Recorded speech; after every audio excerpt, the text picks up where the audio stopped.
bahwa seringkali ketika kita menghadapi tes dan ujian apapun, beberapa langkah pertama itu pegang peran yang sangat penting. Nah, siang ini saya mau ajak Anda belajar dari hidup orang yang bernama Daud. Dari seorang penggembala mendadak diangkat begitu hebat, menantu raja, jadi panglima yang luar biasa, karena mengalahkan Goliat, kemanapun pergi berperang dia menang. Mendadak, satu hari tiba-tiba mertuanya melemparkan tombak ke arahnya. Dan itulah awal dari suatu masa pelarian, tapi sekaligus masa didikan dan penentuan buat hidupnya.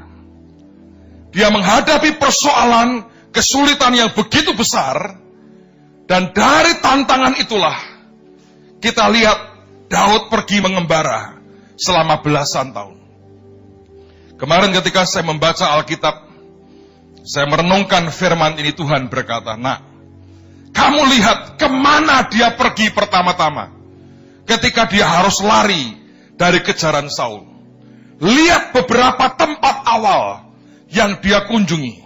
Kamu akan belajar banyak dari hambaku ini." Dan hari ini saya mau bagikan buat saudara, supaya kita juga mengerti, tiap kali ada kesulitan, tantangan apapun yang datang dalam kehidupan kita, minimal 3 hal ini harus jadi prioritas dalam kehidupan kita. Mari kita buka firman Tuhan, 1 Samuel pasal yang ke-19.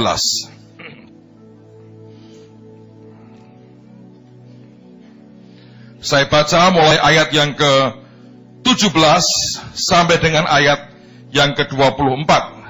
1 Samuel pasal yang ke-19 ayat 17 sampai dengan ayat yang ke-24.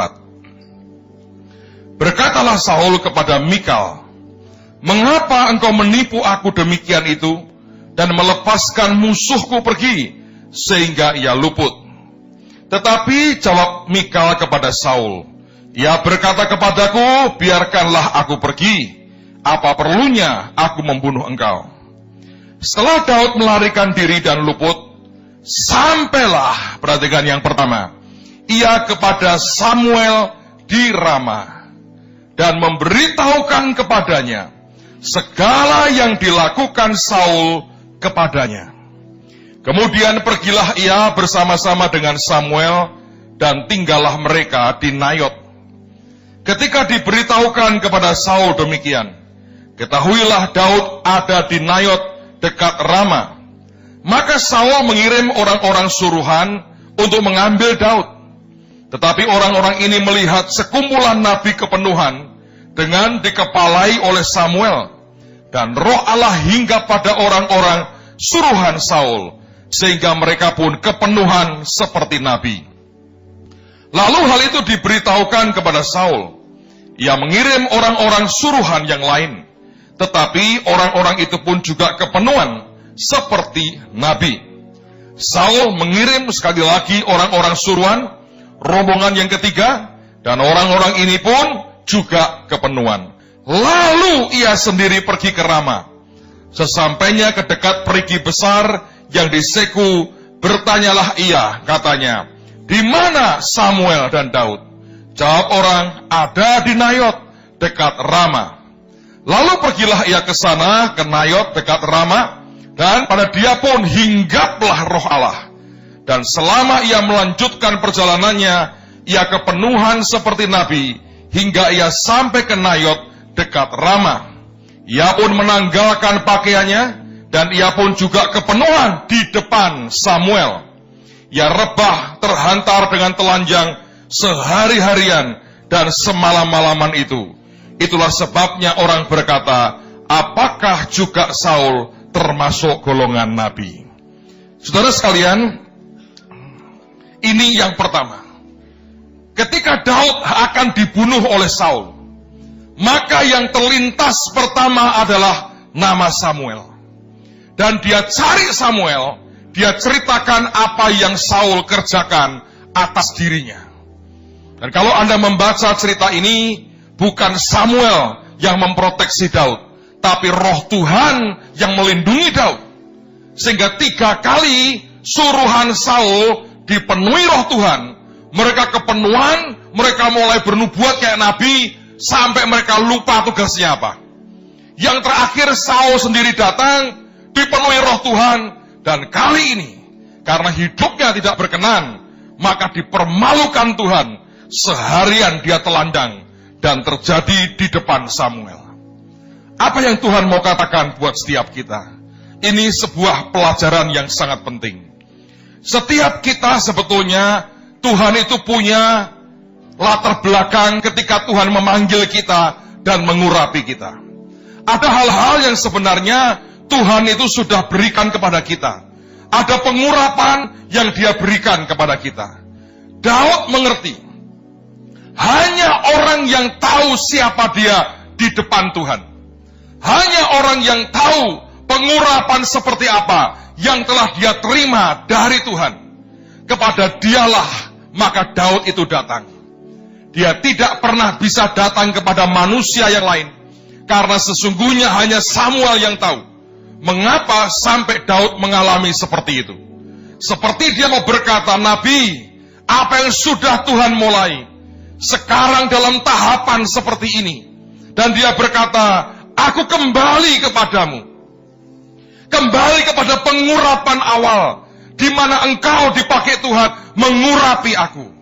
Dan dengan demikian sebetulnya rohnya dikuatkan, karena roh Tuhan menjadi pembelanya. Saudara sekalian, dalam segala persoalan kesulitan apapun, yang pertama engkau harus pergi adalah engkau datang dan engkau bicara dengan Roh Kudus sendiri. Sebab kalau tidak, sesungguhnya tidak ada orang yang tahu apa yang Tuhan sedang kerjakan atau telah kerjakan dalam kehidupan kita.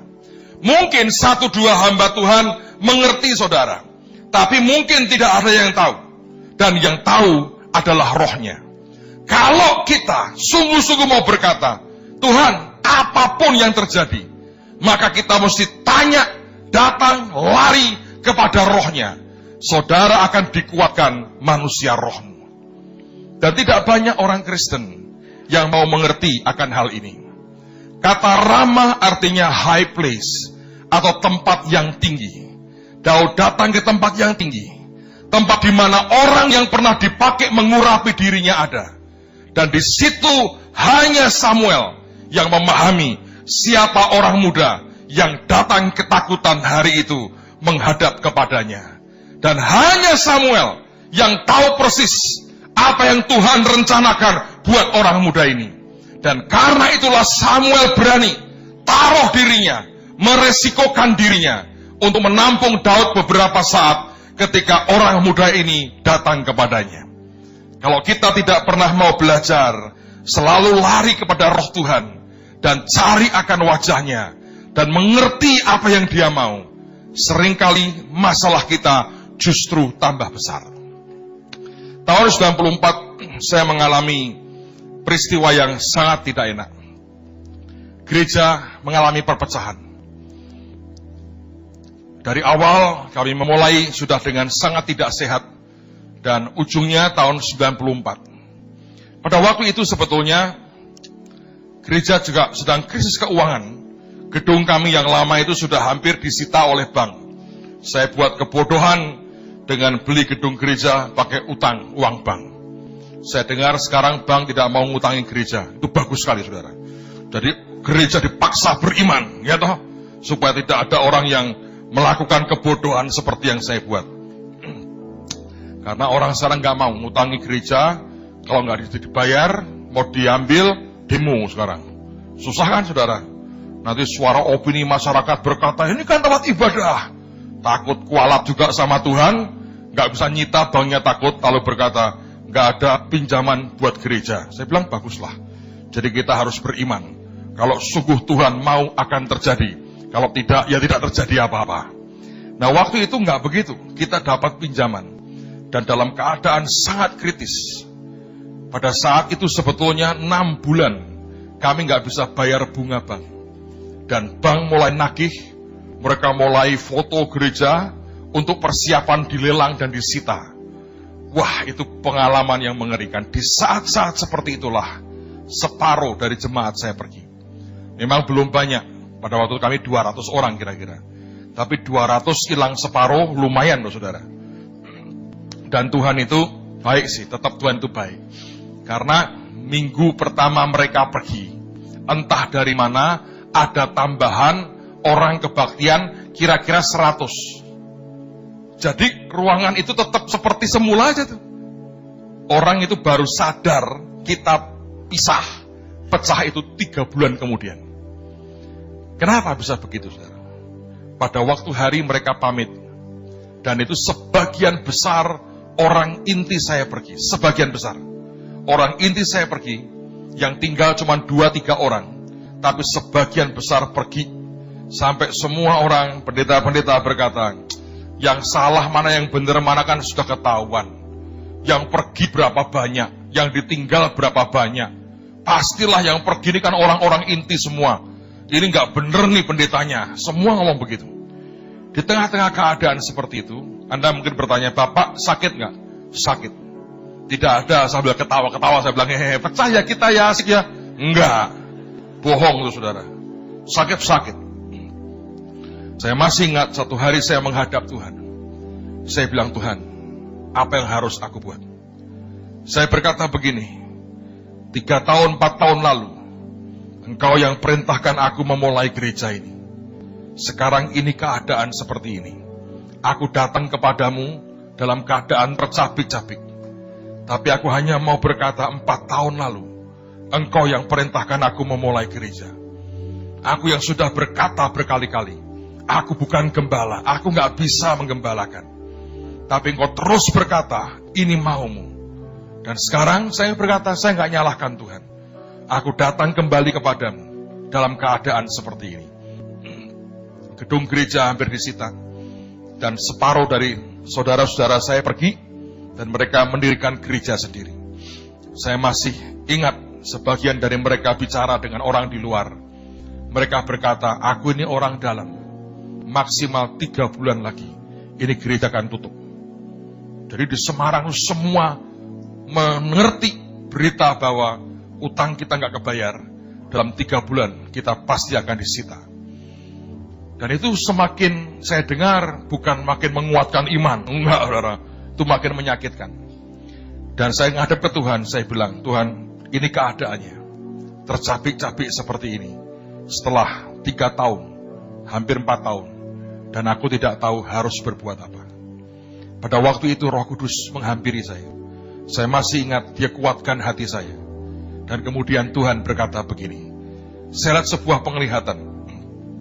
Saya melihat diri saya, diingatkan ketika saya masih TK. Di sekolah saya belajar ikut lomba, saudara. Lombanya gigit sendok dengan kelereng di atas sendok itu ya. Dan lomba itu adalah kita mesti gigit sendoknya, kita harus jalan paling cepat, tapi kelerengnya tidak boleh jatuh. Siapa yang paling cepat dengan tetap kelereng pada sendok itu tidak terjatuh, dialah juaranya. Dan Tuhan berkata, kamu ingat waktu kamu TK, kamu ikut lomba seperti itu. Saya bilang, iya Tuhan, tapi apa hubungannya?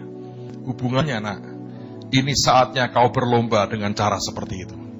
Gigit sendok dengan kelereng. Kamu tahu kelerengnya itu aku sendiri. Jadi rahasianya adalah, jangan buka mulut, tutup mulutmu rapat-rapat. Gigit sendok itu.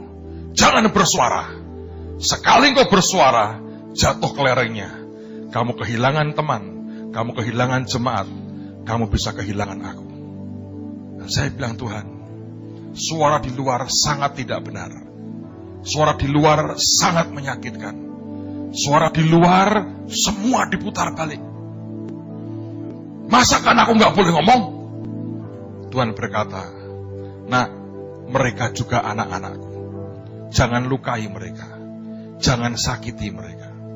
Itu pertama kali saya belajar bagaimana cara berantem dengan saudara dan menang, saudara. Berantem dengan cara elegan. Sebagian besar orang Kristen nggak bisa elegan, saudara. Hari itu saya diajari Tuhan. Cara tanda petik nih ya, berantem dengan cara elegan. Dia beri saya penglihatan kedua. 2 orang kakak beradik. Kakaknya mukul adiknya. Blah. Adiknya berkata, loh aku kok dipukul? Balas. Blah. Kakaknya berkata, adik kurang ajar. Blah. Adiknya bilang, kakak gak tahu diri. Blah. Bapaknya keluar. Apa yang dilihat? 2 anak saling pukul. Pegang telinganya dua-duanya. Rotan katanya. Kena tuh pantat dua-duanya. Tapi penglihatan kedua. Kakaknya mukul. Dah. Adiknya diam. Makin diam biasanya orang makin penasaran.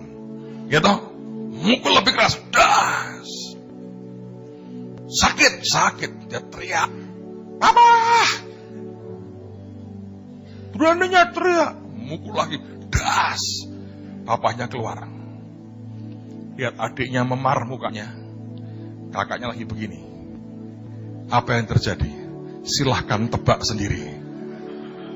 Menang yang mana, saudara? Dan Tuhan berkata, diam. Kalau kamu datang ke aku hanya bisa beritahu kamu. Kamu diam. Saya masih ingat tahun 94. Kamu boleh dengar apa saja. Tutup mulutmu. Tutup mulutmu. Jangan bicara apa-apa. Dan kemudian setelah itu belakangan Tuhan ngajar begini. Kenapa aku suruh kamu tutup mulutmu? Karena begitu kamu bersuara, 1, pasti kamu nyakiti orang lain. Yang kedua, kepahitan di dalam kamu keluarkan. Dan kamu sebarkan ke jemaat. Maka racunnya bukan hanya masuk ke badanmu dan hidupmu, masuk ke seluruh jemaat racunnya.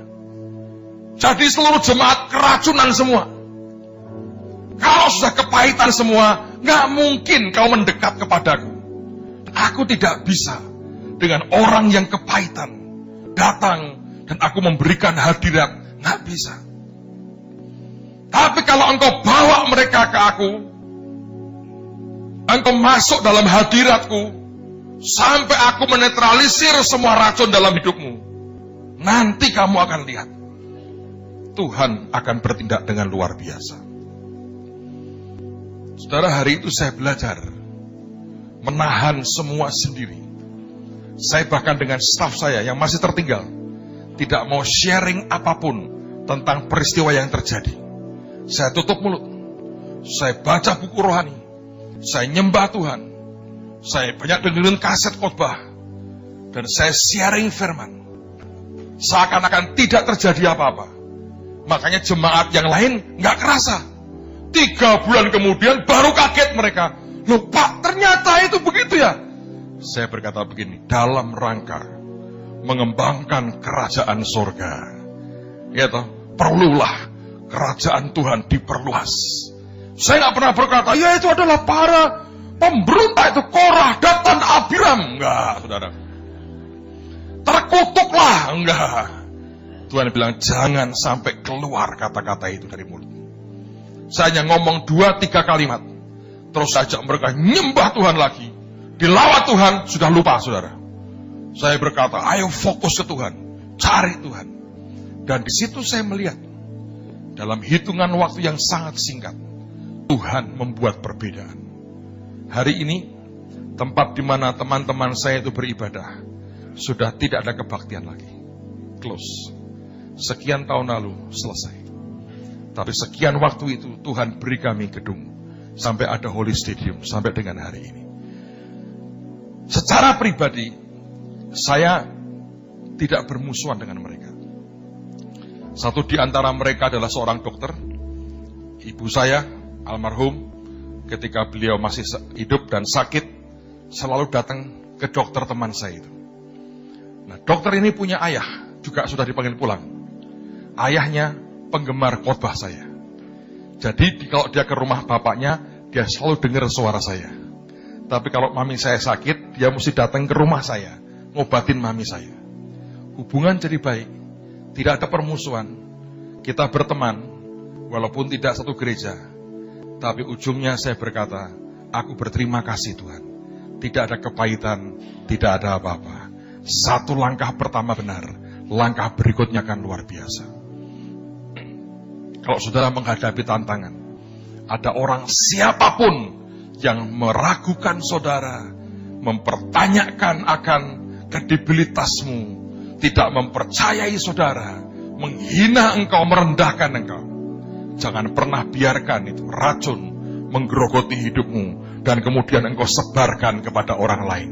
Datang ke Tuhan, ngadep ke Tuhan, dan percaya ada anugerah yang luar biasa. Daud tidak lapor bapaknya, Daud tidak lapor kakak-kakaknya, Daud tidak lapor siapapun. Dia datang ke Samuel, ini orang yang mengurapi aku. Dan rupanya langkah pertama itu begitu ajaib, sehingga kalau Anda membaca, bukan Samuel yang tolong dia, Roh Tuhan yang tolong dia. Kalau Roh Tuhan yang tolong kita, semuanya pasti luar biasa. Amen, saudara. So mari belajar jadi umat yang dewasa. Reaksi kita menunjukkan kedewasaan kita. Reaksi yang marah, kekanak-kanakan, itu menimbulkan persoalan. Dan seringkali kita ini, istilahnya orang sumbu pendek, gampang meletus. Saya pernah khotbah apa bedanya manusia dengan korek api. Persamaannya satu. Manusia punya kepala, korek api ada kepalanya. Bedanya adalah korek api kegesek sedikit terbakar. Kalau manusia gampang terbakar, ini bukan kepala manusia, ini pentul korek, saudara. Teman-teman AOC buat t-shirt. My head is not a pentul korek. Tapi kemarin saya bilang, jangan kau berkata bukan pentul korek, tapi malah tabung LPG 3 kilo. Saya berkata, itu lebih mengerikan lagi. Yang penting harus punya cool spirit. Amen, saudara.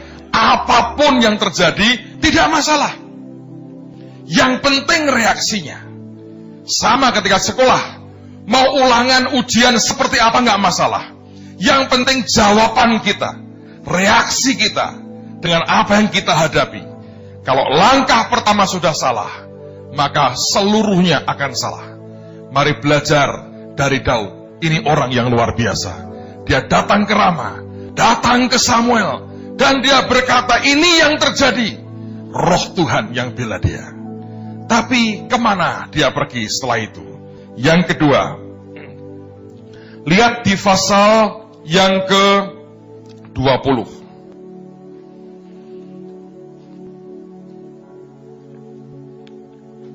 Ayat yang pertama. Maka larilah Daud dari Nayot dekat Rama, sampailah ia kepada Yonatan, lalu berkata, apakah yang telah kuperbuat? Apakah kesalahanku?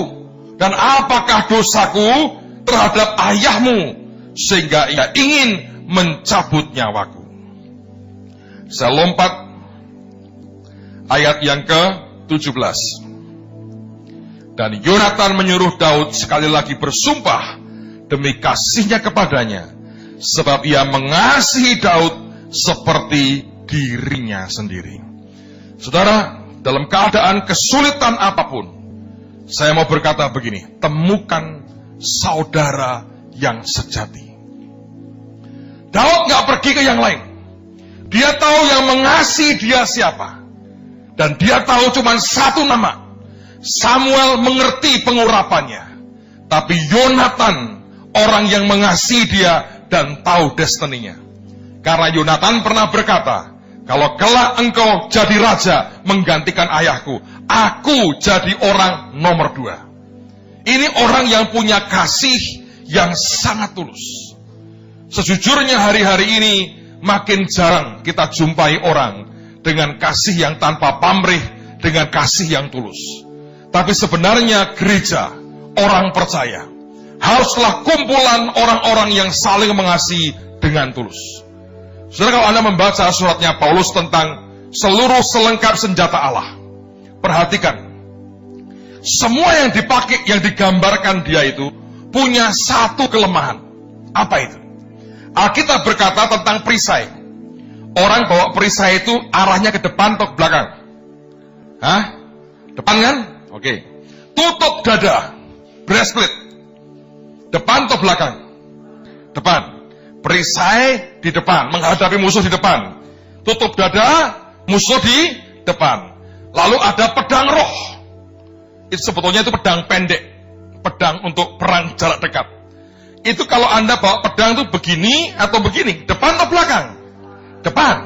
Semua yang dikenakan, yang digambarkan Rasul Paulus, baik perisai, tutup dada, pedang, semua mengarah menghadapi musuh yang di depan.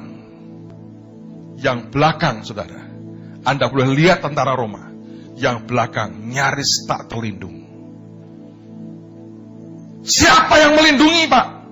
Saudaramu sendiri.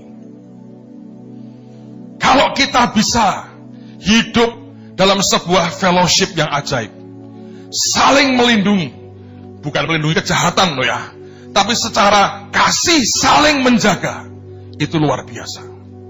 Tapi kalau gereja sudah mulai saling menikam dari belakang, kata Paulus, kita saling menggigit dan kemudian saling menghancurkan.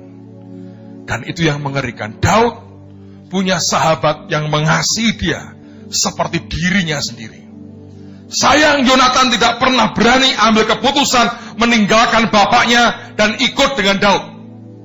Sehingga dia harus mati bersama dengan bapaknya. Tapi tempat kedua, setelah roh Tuhan sebagai penopang hidup kita, Daud mau mengajar kepada kita, sesungguhnya sahabat, saudara, sejati, itu yang dibutuhkan. Saudara, kalau orang menikam dari belakang, sudah terlalu banyak. Dalam dunia bisnis, dalam dunia ini, semua orang yang saya dengar ceritanya ditikam dari belakang. Saya berdoa di gereja ini, akan muncul orang-orang dengan kasih persaudaraan yang luar biasa. Tidak ada yang nikam dari belakang. Semua saling jaga punggung saudaranya. Sehingga waktu kita menghadapi lawan di depan, kita sangat aman. Karena di belakang kita ada saudara kita yang berkata, sekalipun perisaimu ke depan, tutup dadamu ke depan, pedangmu ke depan, aku di belakangmu. Aku yang jaga bagian punggung belakangmu. Saudara, seandainya orang percaya itu punya seperti ini, akan luar biasa. Kenyataan memang masih jauh daripada apa yang sebetulnya Tuhan inginkan. Tapi saya berdoa, mari mulai, saudara. Jangan nuntut orang lain. Mulai dengan diri sendiri. Katakan ke jiwamu tiap kali, jangan pernah tikam siapapun, terutama saudaraku sendiri. Dia boleh sebegitu jahatnya, dia boleh sebegitu kurang ajarnya. Kita harus terus berkata, Tuhan, bukan urusanku untuk merubuhkan dan menjatuhkan dia. Ini anakmu, bagianku adalah menjaga punggungnya. Karena kalau kita tidak membiarkan roh Tuhan menguasai kita dan memberikan kasih persaudaraan seperti itu, ujungnya iblis akan sangat gembira. Kalau kita ini sebuah umat yang gampang dipecah belah, ujungnya dia akan begitu happy. Dia akan berkata, begitu mudah orang Kristen dihancurkan karena saling bunuh sendiri. Tapi saya berdoa supaya di antara kita ada sebuah fellowship yang ajaib. Saling berkata, aku jaga punggungmu. Apapun orang bisa cerita tanpa khawatir akan disebarkan kemana-mana jadi bahan olok-olokan orang. Kalau seandainya ada orang-orang yang dimana kita bisa bicara dari hati kita, kita berkata, ini loh yang di hatiku, tanpa ketakutan, ini akan jadi sebuah berita yang mengerikan di luar. Itu kehidupan yang ajaib. Saya berdoa, setiap kita belajar saling mengasihi. Tidak mudah, saudara, tidak mudah. Makin dekat dengan seseorang, sebetulnya makin banyak kelemahan yang kita bisa lihat. Makin banyak kekurangan yang kita bisa lihat. Tapi ini bagian dari yang namanya unity yang Tuhan mau. Saling melengkapi, saling mau berkata, aku menopang hidupmu. Kemarin di Semarang, Tuhan suruh buat tindakan profetis. Saya dapat bagian dengan Pak Daniel, ngangkat Pak Yusak, saudara. Dan Pak Yusak geleng-geleng dia berkata, aku ini 76 loh Tuhan. Selalu begitu saudara. Mungkin beliau lupa bahwa Tuhan ngerti umur manusia. Bukan, dia hanya mau berkata, aku ini sudah tua Tuhan. Kok aneh-aneh seperti ini? Dia bilang, dulu ketika aku muda, gak ada yang aneh-aneh begini. Makin tua dia berkata, aku makin aneh-aneh.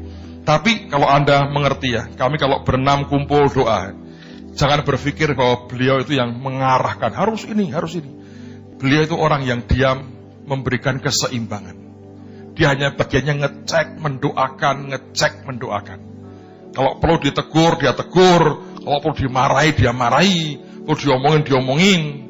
Memuji, jarang. Jarang itu. Makanya kalau dipuji Pak Yusak itu, keajaiban itu. Jarang. Kenapa? Dia bilang, orang Tuhan dengan aku juga jarang memujiku. Tuhan kalau ngomong yang baik-baik itu kepada orang lain.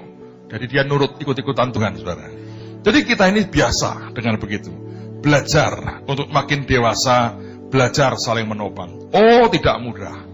Percayalah, setiap kami itu punya latar belakang. Kami bukan 6 orang yang tidak punya modal istilahnya, terus dikumpulkan. Bukan. Kita bukan penyanyi kayak El Divo, dari mana-mana dikumpulkan, diajari nyanyi. Enggak. Bukan dari idol mana-mana terus dikumpulkan, begitu enggak. Semua sudah punya pasukan, punya kelompok, punya pelayanan masing-masing. Dan di kota kami masing-masing, dan di ministry masing-masing, semua punya pengalaman dengan Tuhan. Saudara tahu tidak mudah. Sangat tidak mudah. Tapi nyatanya 6 tahun lebih dijalani, kita nggak pernah sekalipun bicara soal ayo bubar saja karena berantem. Oh, beda pendapat, waduh rame. Saudara kalau lihat bagaimana Pak Yusak dengan Bu Iin ngomong, wah seru. Bagian saya apa? Ngompori, wah ayo rame. Saya belajar dari Pak Hendri kan, ngompori. Anda kalau lihat itu, wah seru itu. Ujungnya kita hanya ngakak aja, tapi ya begitu. Loh, masing-masing itu punya cara Tuhan didik lain-lain. Gitu. Saudara kalau dengar Bu Iin ya nggak bisa. Itu harus begini. Aturannya banyak kata tentara. Ketemu Pak Yusak, gelinding, wah susah itu. Wah itu 2 kutub loh, saudara. Benar. Nah kalau bapak tak gabung jadi mobil, yang gelinding bannya, mesinnya Roh Kudus, nyetir ada aturannya tetap saudara. Jalan tol jangan salah arahan dan gelinding hancur. Jadi saya mencoba meramu itu kerjaan saya. Ini tak ambil sedikit, saya modifikasikan saudara. Itu kerjaan saya. Tapi kalau sudah mulai ngomong ini, ngompori, ayo. Supaya keluar ilmunya, tapi tidak orang marah berantem gini enggak. Kita seringkali beda. Benar-benar beda. Kalau sudah bau dupa, Pak Daniel datang ini serak. Tahu? Kalau sudah hawanya kekudusan, nonton TV aja kita agak segan, Bu Nani datang ini. Ya begitu. Kalau bau sate kambing, Pak Petrus Hadi ini, Pak Ibu ini pasti ini, orang Tegal. Kita belajar. Enggak, jangan dikira bahwa semuanya itu tidak pernah ada perbedaan. Oh beda. Kita ini 6 orang edan ini beda, semua beda. Benar saudara. Tapi kita ya belajar. Belum sempurna sampai hari ini. Tapi saya belajarlah. Kita menghormati satu dengan yang lain. Dan mari percaya itu akan membawa anugerah kemuliaan yang luar biasa. Amen saudara. Itulah belajar. Apakah nggak ada yang namanya persaingan diam-diam? Ada menurut saya. Ada. Anda kan lihat sering saya perang sama Bu Iin. Perang kita. Siapa yang khotbah terakhir yang menang lah. Iya. Hanya beliau nggak tahu, dia Semarang kok Semar itu gimana sih? Semarang itu semakin cemerlang, semakin terang itu kok Semar.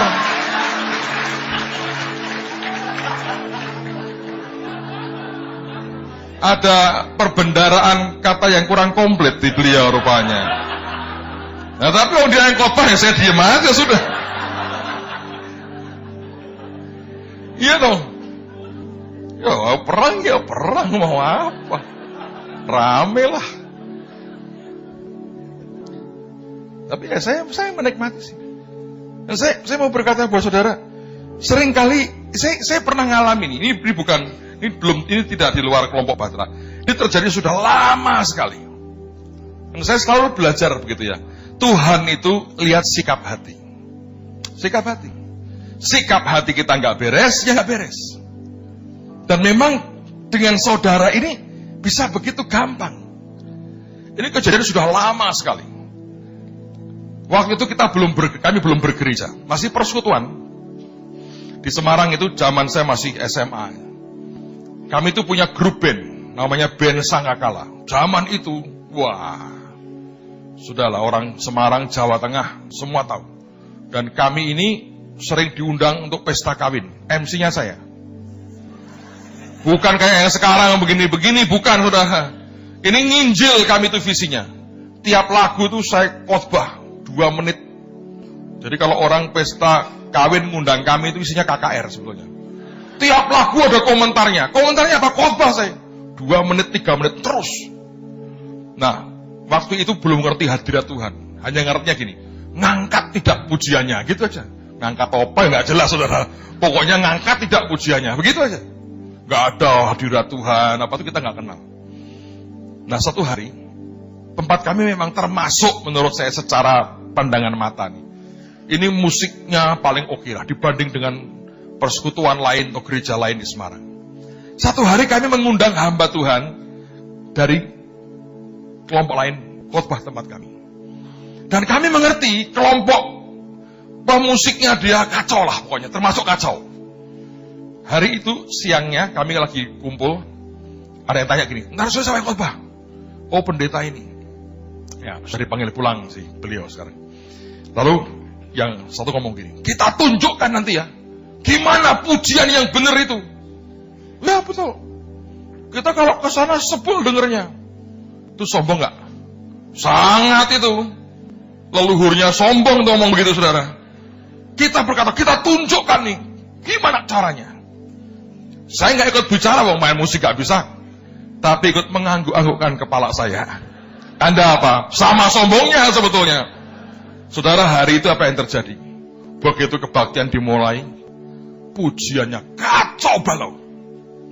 Benar-benar kacau balau. Nah, kalau sudah kacau balau, sudah 3/4 jam, orang udah capek, diputer-puter, song leadernya enak. Mari menyiapkan hati terima firman Tuhan. Kan gitu kan saudara? Yang korban pendetanya. Lalu ibu ini, hamba Tuhan ini maju ke depan. Saya geleng-geleng Tuhan. Kita menunjukkan yang oke, gak karuan, semua gak karuan. Lalu dia berkata gini, saya kok masih ingin memuji Tuhan ya. Coba nyanyi lagu ini. Dia pimpin pujian. Hadirat Tuhannya luar biasa. Dalam hati itu ada suara berkata, rasain ya kamu sekarang. Sikap hati. Bukan berarti dalam kenyataan di fisiknya beliau lebih hebat. Nah, hari itu Tuhan mau ajari kita untuk berkata gini, kamu ya tanpa aku tidak ada apa-apanya. Jadi kalau kita ini saling menikam saudara kita, ukuran yang kita pakai akan diukurkan kepada kita. So saya berdoa, mari belajar seperti Daud saudara. Di roh dikuatkan oleh roh Tuhan. Di jiwa dia dapat seorang sahabat yang melindungi dia. Bahkan dari tikaman mertuanya sendiri. Yang terakhir kita lihat di pasal 21. Ayat yang pertama sampai dengan ayat yang ke-9. Karena setelah ini, Daud ke Gad, ke tempat orang Filistin. Pasal 21, ayat pertama. Sampailah Daud ke Nob kepada Ahimelech imam itu. Dengan gemetar Ahimelech pergi menemui Daud dan berkata kepadanya, "Mengapa engkau seorang diri dan tidak ada orang bersama-sama dengan engkau?" Zaman dulu nggak ada handphone, nggak bisa ngecek, saudara. Dia hanya kaget menantu raja, panglima besar ini datang sendirian. Jawab Daud kepada Imam Ahimelech, "Raja menugaskan sesuatu kepadaku. Katanya kepadaku, siapapun juga tidak boleh mengetahui sesuatu dari hal yang kusuruh kepadamu dan yang kutugaskan kepadamu ini. Sebab itu orang-orangku telah kusuruh pergi ke suatu tempat. Maka sekarang apa yang ada padamu? Berikanlah kepadaku 5 roti atau apapun yang ada." Lalu jawab imam itu kepada Daud, "Tidak ada roti biasa padaku, hanya roti kudus yang ada. Asal saja orang-orangmu itu menjaga diri terhadap perempuan." Tidak berarti perempuan identik dengan dosa, saudara ya. Jangan tersinggung. Ini artinya kalau kamu tidak berzina, ya artinya kamu tuh hidup benar gitu loh ya. Jadi jangan tersinggung. Loh, apa itu kok menjaga diri terhadap perempuan? Nanti suami-suami sengaja, "Maaf ya, aku harus menjaga diri terhadap perempuan." Terutama begitu masuk mall, pakai ayat 1 Samuel mengatakan, "Aku harus menjaga diri terhadap perempuan." Itu karena pelit aja nggak mau bayarin, saudara. Daud menjawab imam itu, katanya kepadanya, "Memang kami tidak diperbolehkan bergaul dengan perempuan seperti sedia kala apabila aku maju berperang. Tubuh orangku itu tahir, sekalipun pada perjalanan biasa. Apalagi pada hari ini, masing-masing mereka tahir tubuhnya." Lalu imam itu memberikan kepadanya roti kudus itu, karena tidak ada roti di sana kecuali roti sajian. Roti itu biasa diangkat orang dari hadapan Tuhan, supaya pada hari roti itu diambil, ditaruh lagi roti baru.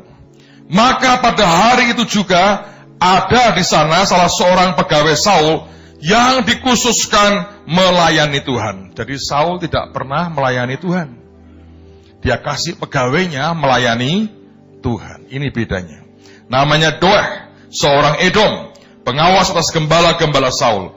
Berkatalah Daud kepada Ahimelech, "Tidak adakah padamu di sini tombak atau pedang?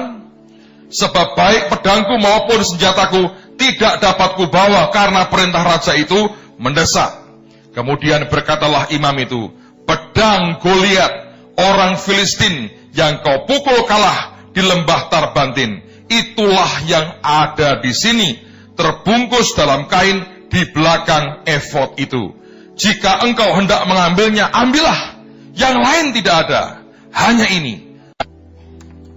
Saudara, kalau kita nggak ada waktu ya untuk belajar terus sampai sekian banyak. Tapi saya mau stop sampai di sini. Kepada Samuel, dia terima akan roh Tuhan, menguatkan akan rohnya.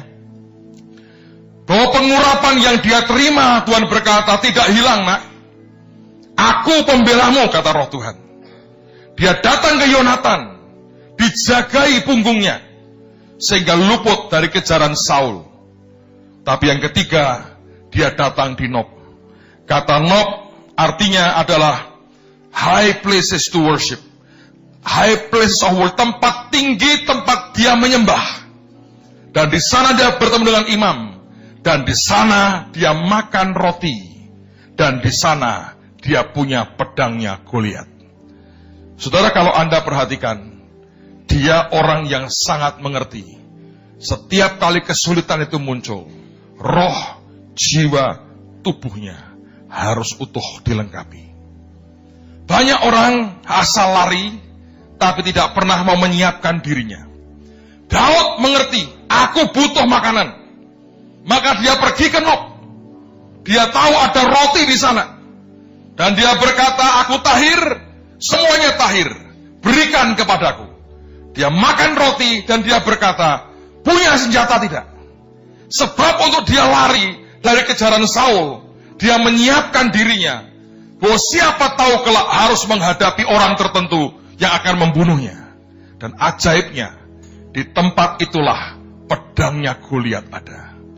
Saudara, yang lebih gila menurut saya, itu pedang Goliat semua orang tahu. Dia berkata, tidak ada yang seperti itu. Dibawa masuk kampungnya Goliat, saudara, bayangin. Tapi ini orang sudah mengerti. Di dalam rohnya dia mengerti, Tuhan tidak meninggalkannya. Itu penting. Dia melihat bagaimana Tuhan membela dia. Dan Tuhan tidak meninggalkannya. Di jiwa dia mengerti, aku punya seorang sahabat yang akan menutup punggungku dari tikaman mertuaku sendiri. Tapi kemudian dia berkata, di daging, di fisik, dia berkata, aku perlu makan dan aku perlu senjata. Dia dapatkan di roh, di jiwa, dan di tubuh. Dalam kehidupan kita seringkali waktu kesulitan datang, orang Kristen mungkin sudah oke di roh, lumayan di jiwa, seringkali parah di tubuh. Kita nggak betul-betul mempersiapkan diri kita menghadapi banyak hal. Saudara, mari belajar dengan 3 langkah ini. Ini merupakan 3 langkah pertama. Dan disitulah Daud memulai dengan sangat benar. Kalau Anda mau belajar, Anda mengerti, ada banyak yang kita bisa buat. Pak, seperti apa di tubuh itu? Banyaklah. Setiap kali kau menghadapi kesulitan, datang ke Tuhan, hitung semuanya. Secara fisik Tuhan, apa yang harus aku buat? Semua ditata dengan baik. Anda harus belajar melihat ke depan, dan biarkan semuanya itu teratur dengan sempurna. Saudara akan melihat Tuhan akan kerja dengan kuat dalam hidupmu. Jangan biarkan dirimu tidak pernah siap. Jangan biarkan diri kita tidak siap. Dalam keadaan seperti apapun, Anda harus jadi orang yang siap. Saudara, pada waktu minggu lalu Pak Yusak datang di gereja, sorenya dari pagi sebetulnya. Dia datang ke saya ngomong begini, aku gak dapat firman. Aku cuma disuruh ngomong seperti ini. Selebihnya Tuhan bilang, kamu yang bicara. Paulus mengatakan, baik atau tidak baik waktunya, kita harus siap dan bisa memberitakan Injil.